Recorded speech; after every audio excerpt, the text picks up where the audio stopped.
Judge Harris took the unusual step of having the jury tour the restaurant where Hattie worked before the trial even began.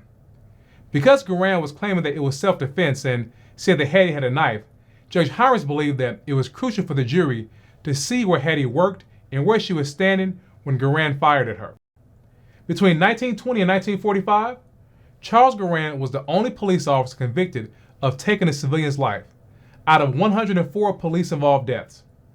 It was the first time a white man was found guilty of a capital crime in New Orleans for taking the life of a black person. Holland appealed this all the way to the Louisiana Supreme Court. The court ruled in Guerin's favor and ordered Judge Harris to appoint a lunacy commission. The commission was composed of 3 doctors, one of whom was George Rowland, the Orleans parish coroner and a staunch supporter of the police. The commission examined Guerin, and they came back with their findings. They found him to be insane. Charles Guerin would not go to the gallows. He would not get his death sentence. He would be spared that. Instead, he was ordered to be confined to the state mental asylum for 5 years until he was found to be competent to stand trial again. Finally, on March 2, 1937, Guerin returned to court. Rather than face a second trial, he pleaded guilty to the lesser charge of manslaughter.